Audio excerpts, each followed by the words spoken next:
بسم اللہ الرحمن الرحیم الحمدللہ رب العالمین والصلاة والسلام علی سید المرسلین۔ معزز ناظرین، الحمدللہ آج کی اس نشست میں سورۃ المؤمن کا آغاز کیا گیا ہے، اور قرآن کریم کی یہ ان معروف صورتوں میں سے ہے کہ جس کا آغاز اللہ رب العالمین نے لفظ حامیم سے فرمایا ہے، اور اس نام سے یعنی حامیم کے لفظ سے کل 7 صورتیں ہیں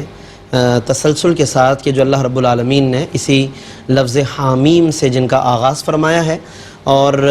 ان 7 صورتوں کو ملا کر حوامیم 7 کہا جاتا ہے، یعنی کہ 7 وہ صورتیں جو حامیم سے شروع ہو رہی ہیں۔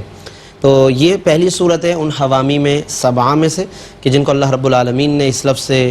شروع فرمایا، اور اس کے بارے میں پھر مختلف اقوال ہیں کہ ہا اور میم سے کیا مراد ہے۔ ایک قول علامہ قرطبی نے لکھا کہ نبی کریم صلی اللہ علیہ وسلم نے فرمایا کہ حامیم یہ اسم من اسماء اللہ تعالی، یہ اللہ تبارک و تعالیٰ کے ناموں میں سے ایک نام ہے۔ ایک قول یہ ہے وہی مفاتیح خزائن ربک، اور یہ اللہ تبارک و تعالیٰ کے خزانوں کی کنجیاں ہیں۔ اس لفظ کو کئی دعاؤں میں بھی بطور ورد اور وظیفے کے بھی ذکر کیا جاتا ہے۔ دعائے حزب البحر جب ہم پڑھتے ہیں تو اس میں حامیم کا لفظ 7 مرتبہ پڑھا جاتا ہے، اور اسی سے حم الامر کا محاورہ بھی ماخوذ ہے کہ جس میں گویا کہ کام ہو جانے اور کام کے مکمل ہو جانے کی طرف اشارہ ہوتا ہے۔ تو حامیم کی تکرار کے بعد حم الامر وجاء النصر فعلینا لا ینصرون، یہ دعائے حزب البحر میں تکرار کی جاتی ہے۔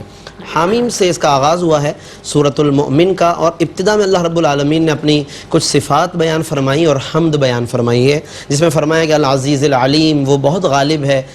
علم والا ہے، غافر الذنب، گناہوں کو بخشنے والا ہے، وقابل التوب، اور توبہ قبول فرمانے والا ہے، شدید العقاب، اور سخت سزا دینے والا، ذی الطول، اور بہت کرم فرمانے والا ہے۔ اب یہاں پر ایک بات بڑی اہم کہ غافر الذنب وقابل التوب، یہ 2 صفات اللہ نے بیان فرمائی جس میں اپنی رحمت کی طرف اشارہ فرمایا کہ وہ گناہوں کو معاف فرمانے والا، توبہ قبول فرمانے والا، اور درمیان میں پھر عذاب کا اشارہ دیا ہے، شدید العقابی، کہ وہ عذاب دینے والا ہے یعنی سخت عذاب کا مالک ہے، اور ذی الطول فرمایا کہ وہ بہت زیادہ فضل و کرم فرمانے والا ہے، فضل و کرم کا مالک ہے۔ اب یہاں پر یہ نقطہ ہے کہ درمیان میں عذاب کا ایک اشارہ دیا اور دائیں بائیں فضل و کرم ہے، گویا یہ اشارہ ہے کہ میری رحمت میرے غضب پر غالب ہے، یعنی اللہ تبارک و تعالیٰ اصلاً تو رحمت ہی فرمانے کا ارادہ کرتا ہے، مغفرت ہی کرنا چاہتا ہے، لیکن بندے اپنے بعض اعمال کی وجہ سے وہ گناہ کی طرف چلے جاتے ہیں، پھر وہ عذاب کے حقدار ہو جاتے ہیں۔ تو ہمیں کوشش کرنی چاہیے کہ جب ہمارا رب اس طرح سے توبہ قبول فرمانے والا اور مسلسل مہربانی کرنے کا ارادہ فرمانے والا ہے، تو ہمیں بھی پھر ان کاموں کا زیادہ ارادہ کرنا چاہیے کہ جو کام ہمیں اللہ عز و جل کے قریب کرنے کا باعث بنے۔ اس کے بعد پھر اس صورت میں بھی حسب سابق کچھ اقوام کا ذکر کیا کہ انہیں ان اقوام میں سے ان لوگوں نے جو مکذبین تھے، منکرین و مشرکین تھے، انہوں نے ان اقوام کے رسولوں کو جھٹلایا، اور اس طریقے سے ایک پرانی روش چلی آ رہی ہے۔ تو ان آیات کے ذریعے اللہ رب العالمین نے حبیب دو عالم صلی اللہ علیہ وسلم کو ایک تسلی عطا فرمائی۔ پھر اس کے بعد حاملین عرش کا ذکر کیا ہے، یعنی وہ فرشتوں کی وہ قسم کے جنہیں حاملین عرش کہا جاتا ہے، جن کی ڈیوٹی ہے کہ وہ اللہ کے عرش کو اٹھائے ہوئے ہیں، انہیں حملۃ العرش بھی کہا جاتا ہے، حاملین عرش بھی کہا جاتا ہے۔ فرمایا الذین یحملون العرش ومن حولہ، جو عرش کو اٹھائے ہوئے ہیں اور جو ان کے ارد گرد ہیں، یسبحون بحمد ربہم، وہ اپنے رب کی تسبیح میں اور حمد میں مشغول ہیں، ویؤمنون بہ، اور اللہ پر ایمان رکھتے ہیں، اور اس سے زیادہ ایک اور، یعنی اس کے ساتھ ساتھ ایک کمال یہ کہ وَيَسْتَغْفِرُونَ لِلَّذِينَ آمَنُوا، اور اہل ایمان کے لیے بخشش کی دعا کرتے ہیں، یعنی اہل ایمان پر کتنی کرم نوازیاں ہیں کہ وہ اہل ایمان کے جو یہاں زمین پر چل رہے ہیں، زمین پر پھر رہے ہیں، ان کے لیے آپ اندازہ کریں کہ حاملین عرش جو فرشتے ہیں وہ بخشش کی دعائیں کر رہے ہیں۔ تو اللہ رب العالمین کی بہت کرم نوازی ہے، تو ہمیں اس سے بھی کوئی حیا کرنی چاہیے، اس حوالے سے بھی ہمارے اندر ایک حیا ہو۔ جب ہم گناہ میں مشغول ہوتے ہیں یا کبھی گناہ کا ارادہ ہونے لگے تو ایک لمحے کے لیے سوچ لیں کہ میں یہاں گناہ کا ارادہ کر رہا ہوں اور ادھر عرش کو اٹھائے ہوئے فرشتے میرے لیے بخشش کی دعا کر رہے ہیں، میں ادھر نماز نہیں پڑھ رہا ہوں اور میرے لیے عرش کو اٹھائے ہوئے ملائکہ بخشش کی دعا کر رہے ہیں۔ کیا معلوم کہ یہ انداز فکر اختیار کرنے سے کچھ حیا پیدا ہو، کچھ شرم آئے ہمیں، اور ہم اللہ تبارک و تعالیٰ کے طرف بڑھنے کی پھر کوشش کریں، گناہ کا شاید کہ ارادہ کم ہونے لگے۔ تو ہمیں یہ ضرور ان نصیحتیں سوچنی چاہیے اور ان آیات میں ہمیں غور کرنا چاہیے۔ پھر اس کے بعد اس حوالے سے قرآن نے رہنمائی فرمائی سورۃ المومن کی آیتوں میں کہ کفار جو قیامت کے دن جب دیکھیں گے بالکل بے بسی ہے، کوئی چیز کام نہیں آ رہی، نہ بت کام آ رہے ہیں، نہ ان کی ہمیں پوجا کام آ رہی، نہ عبادت، اور نہ کوئی اور چیز کام آ رہی ہے، تو پھر وہاں پہ اپنے آپ پر خوب غم و غصہ کریں گے۔ ایسے موقع پر انہیں کہا جائے گا، ینادونا، ندا کی جائے گی، لمقت اللہ اکبر من مقتکم انفسکم، کہ تمہیں اس وقت جو اپنے آپ سے بیزاری ہو رہی ہے، اپنے آپ پر تمہیں غیظ و غضب ہو رہا ہے، اس سے زیادہ اللہ رب العالمین اس وقت تم سے ناراض ہے۔ یعنی تمہیں اپنے آپ سے اتنی ناراضگی اس وقت نہیں ہے جتنی اللہ کو اس وقت تم سے ناراضگی ہو رہی ہے، لیکن اس وقت یعنی اللہ کو اس وقت ناراضگی تھی، اذ تدعون الی الایمان، جب تم بلائے جاتے تھے ایمان کی طرف۔ تو یعنی کہ یہ اس پہلے سے یہ بات سمجھنی چاہیے کفار کو کہ جب اللہ تبارک و تعالیٰ اتنا زیادہ اس معاملے میں ناراض ہے اور کفر اتنا ناپسند ہے اسے، تو کیوں نہ کہ ہم کفر کو چھوڑ کر اس ایمان کو اختیار کریں کہ جو قیامت کے دن کام آنے والا ہے۔ اور اس کے بعد پھر کچھ اللہ رب العالمین نے مزید صفات بیان فرمائی ہیں کہ جس میں درجات کو بلند کرنے والا، پھر عرش کا مالک ہے، پھر روح کو وہ نازل فرماتا ہے اپنے حکم سے، ان تمام صفات کو درمیان میں بیان کیا۔ وجہ اس کی یہ ہے کہ ان آیات میں اللہ رب العالمین نے خاص طور پر توحید کو بیان فرمایا، صفات توحید کو بیان فرمایا، اور کفار کے کفر اور مشرکین کے شرک کو رد کیا ہے، اور پھر دوبارہ اس طرف توجہ دلائی کہ قیامت کے دن انہیں ان کے بت کام نہیں آئیں گے، بلکہ فرما دیا کہ وَأَنذِرْهُمْ، اے محبوب آپ انہیں ڈرائیے، وَأَنذِرْهُمْ يَوْمَ الْآزِفَةِ، قریب آنے والے دن سے ڈرائیے۔ یعنی قیامت کا ایک نام ہے، جیسے یوم القیامہ کہتے ہیں، اسی طرح ایک نام یوم الآزفہ ہے۔ آزفہ یہ قریب آنے کے معنی میں ہے، تو ظاہر ہے کہ وہ دن قریب ہے۔ کلو آتن قریب، عربی میں کہتے ہیں ہر وہ چیز جو آنے والی ہے وہ قریب ہے، گویا کہ وہ کنفرم ہے، وہ آنا ہی آنا ہے اس نے۔ تو قیامت کا ایک نام قریب آنے والا دن، اذ القلوب لدى الحناجر کاظمین، جبکہ دل گلے میں اٹک جائیں گے خوف و دہشت سے بھرے ہوئے، نہ ہوگا ظالموں کے لیے کوئی دوست اور نہ ایسا سفارشی جس کی سفارش مانی جائے، یعنی ظالموں کے لیے ایسا کوئی نہیں ہوگا۔ اہل ایمان کے لیے یقیناً ہوں گے کہ جو کام آنے والے ہوں گے اور جو شفاعت کرنے والے ہوں گے، لیکن جنہوں نے ظلم کیا ہے تو ان کے لیے کوئی ایسا حمیم و شفیع نہیں ہوگا۔ تو اس لیے یہ ابھی سوچنا چاہیے کہ کہیں ہم اللہ کے نزدیک خدا نخواستہ ان لوگوں میں شمار نہ کیے جائیں کہ جنہیں کوئی ان کا حمایتی اور سفارشی نہیں مل پائے گا۔ اور آج کی اس دنیا میں، آج کی زندگی میں ہم کسی اور کے بارے میں تو شاید بہت جلدی فیصلہ کر لیتے ہیں کہ تمہارا شمار ظالمین میں ہے، تمہارا شمار فلاں میں ہے، تمہارا شمار فلاں میں ہے، لیکن کاش کہ اتنی توجہ جو ہم کسی اور پر دے رہے ہیں، کسی اور کے بارے میں کوئی فیصلہ کر رہے ہیں، ہم اپنے آپ پر، اپنے عمل پر بھی غور کر لیں کہ کہیں میرا کوئی ایسا شمار نہ ہو اللہ تعالیٰ کے ہاں کہ جنہیں اللہ تعالیٰ پسند نہیں فرماتا، ان میں کہیں میرا شمار نہ کر لیا جائے۔ تو کسی اور پر کامنٹ کرنے سے پہلے، کسی اور پر فیصلہ کرنے سے پہلے ایک نظر اپنے آپ پر، اپنے عمل پر ہم ڈال لیں، تو ہو سکتا ہے کہ وہ غور کرنا ہمارے لیے ہدایت اور رہنمائی کا باعث بن جائے۔ پھر اس کے علاوہ ناظرین، کفار کو اس طرف توجہ دلائی گئی کہ وہ سیر کرے زمین میں اور دیکھیں کہ ان سے پہلے لوگوں کا کیا انجام ہوا، کیونکہ متصل علاقے تھے، بستیاں تھیں کہ جو الٹ دی گئیں، جہاں پر عذاب آئے، اور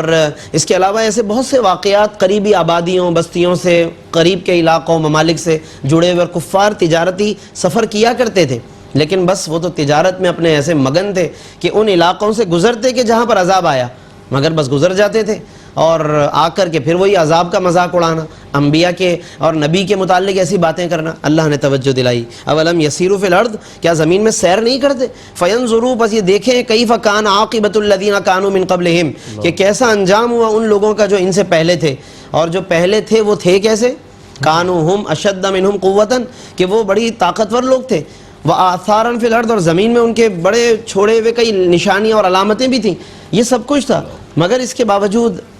یہ عبرت حاصل نہیں کرتے کہ وہ تمام تر طاقتوں کے باوجود ہلاک کیے گئے، برباد ہو گئے، ان کی طاقتیں انہیں کام نہ آئیں، کیونکہ یہاں طاقت کا کام نہیں ہے، یہاں تو ایمان کا کام ہے۔ آپ دیکھیں نا کہ طاقت کے باوجود لشکر ہمت ہار گئے، شکست کھا گئے، اور صحابہ اصحاب بدر کچھ نہ ہونے کے باوجود بازی لے گئے، سبقت لے گئے۔ تو یہاں طاقت کا معاملہ نہیں ہے، بلکہ ایمان کی طاقت چاہیے۔ اور اس کے علاوہ اسی میں اللہ رب العالمین نے اس طرف بھی توجہ دلائی کہ یعلم خائنۃ الاعین وما تخفی الصدور، وہ اللہ جانتا ہے خیانت کرنے والی آنکھوں کو اور ان باتوں کو کہ جنہیں